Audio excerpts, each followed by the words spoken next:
प्रभुदत्त ब्रह्मचारी जी की वाणी में पढ़ा था। एक महात्मा जी भ्रमण करते थे तो उस समय असरफियां चलती थी, मोहरे असरफियां, तो उनको भेंट में देते लोग। तो या तो ठाकुर सेवा में लगे तत्काल या संत सेवा में तत्काल लगे, उसका संग्रह करके डोलना ये ठीक नहीं है। बैरागी के लिए सिद्धांत में ये ठीक नहीं है। तो जब 2, 4, 6, 8 ऐसे मोहरे हुई तो उन्होंने विचार किया कि और भ्रमण करके जब काफी मोहरे हो जाएंगी तो प्रयागराज में जब कुंभ पड़ता है, एक बार पूरे सब अखाड़े के संतों को, अलग अलग संप्रदाय सब संतों को बुलाएंगे और सबको पुआएंगे। अब साधु है तो यही विचार करेगा और क्या विचार करेगा। तो उन्होंने एक ऐसे डंडा बनवाया, बेंत, जो ऊपर से चूड़ीदार और भीतर पोला, और मोहरे उसमें डालते गए। और भ्रमण, जहां जहां श्रद्धालु भगत थे सबके यहां जाना और इच्छा रखना कि एक मोहर तो दे दे दक्षिणा में। कामना कोई भी हो वो बांधती ही है, ध्यान रखना।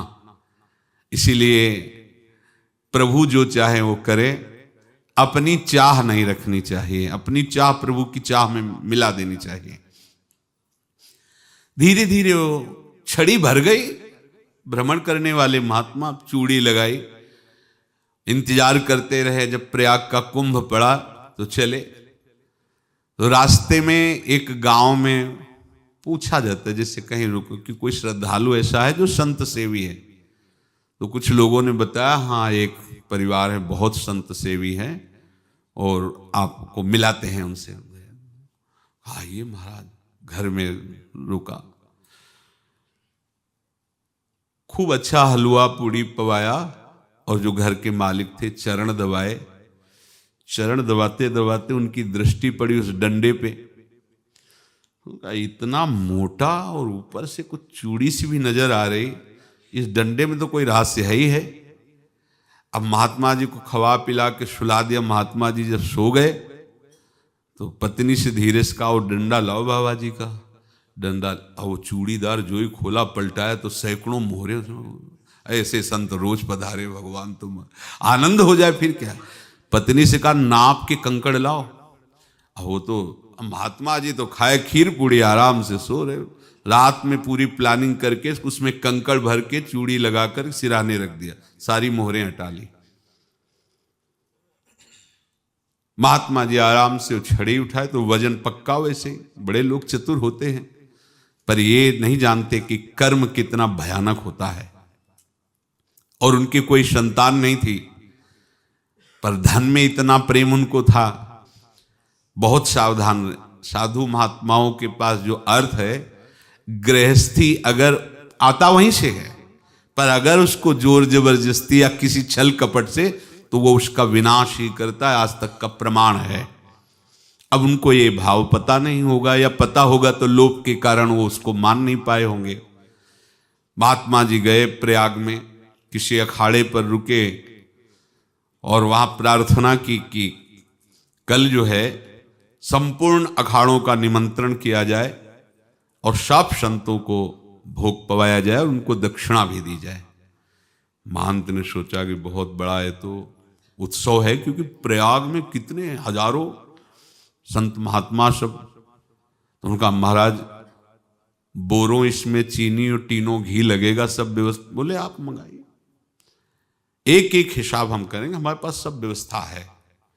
बोले कुछ तो पहले दे दो, वो इकट्ठे देंगे हम। उनको था कि अगर हम छड़ी खोला और 2-4 मोहरे दी, किसी को पता लग गया तो गड़बड़ हो सकती। बोले हम भंडारे के समय आखिरी में सब कुछ आपको दे देंगे।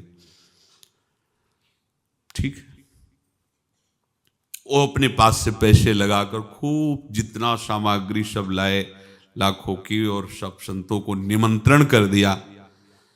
संत जन निमंत्रित हो गए, भंडारा बन रहा है। तब वहां के महंत है और उनका देखो भंडारा भी बन रहा है, संतों को निमंत्रण।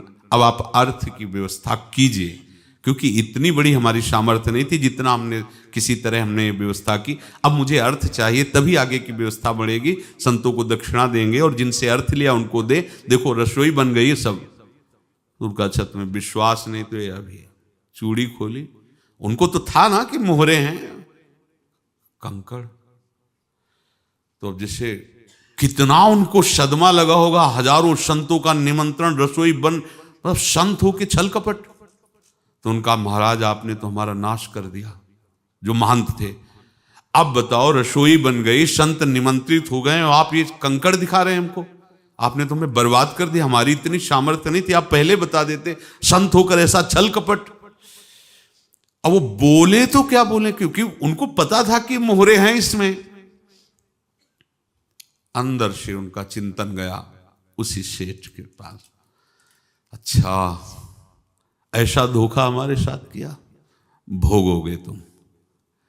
ये जो निकलता है ना भोगोगे, ये अकाट्य होता है। क्योंकि किसी का भी हृदय, मान लो किसी भी जीव जंतु को आप कष्ट दें और उसका हृदय आह भर जाए, तो वो आह वज्र की लेख है, तुम्हें भोगना पड़ेगा। वो देखो भीष्म जी को भोगना पड़ रहा है ना। सांप को ऐसे धनुष की नोक से उठाया और बंबूल के कांटों के ऊपर फेंक दिया, कई दिन तक शेदा हुआ, वो आह भर करके मरा। तो आपको 6 महीने बाणों की सैया पर आह किसी की ना लेना जिंदगी में। कोई ऐसा कोई आह भर करके कह दिया तुम समर्थ हो, हम तो कुछ कर नहीं सकते, और अंदर से दुख, फिर तुम्हारी सामर्थ्य काम नहीं करेगी, मिट्टी में मिला देगी। फिर ये तो संत थे और भगवत आराधना के लिए, संत आराधना के लिए ही ऐसा किए हुए थे। अब इनका कैसे मुंह दिखाएं, अब क्या करें। सुबह संत जन आएंगे, सबके बीच में हमारी कि देखो इन्होंने, अब क्या करें। गए और संगम में जाके छलांग लगाई, अपने प्राण त्याग दिए। अब उनके तो पास मोहरे थी और व्यापार बढ़ा, और 9-10 महीने बाद ही लड़का हुआ। अब तो उनको कि संत फलीभूत हो गया। देखो व्यापार चल रहा, लड़का नहीं होता था, लड़का भी हो गया। बड़ा आनंद छा रहा है। जब से वो प्रकट हुए और धन की वृद्धि शुरू हो गई, पढ़ाई लिखाई में उनके खर्चा हुआ सब, बस बीमारी शुरू हो गई उनके शरीर में। अब उसमें पैसा जाना शुरू हुआ। इतने आसक्त तो वो दोनों हो गए कि कुछ भी हो, व्यापार ठप, संपत्ति बेचना शुरू। तो उन्होंने कहा कि बेटा मैं क्या कर सकता हूं तुम्हारे लिए। बोले हमारी अंतिम इच्छा है प्रयाग चलो, और जितने प्रयाग में संत महात्मा सबको एक बार भंडारा करवाओ, हमारी इच्छा अंतिम है। क्योंकि अंतिम यही इच्छा थी। बोले अब ज्यादा संपत्ति तो नहीं रह गई। तो बोले घर बेच दो, मेरे लिए ही तो है, बेच दो। मुझे लगता मैं बचूंगा नहीं, पर मेरी अंतिम इच्छा पूर्ण कर दो। घर बेच दिया, जेवर बेच दी। वहां गए, जब संत सेवा की तो बोले मुझे संगम तक ले चलो।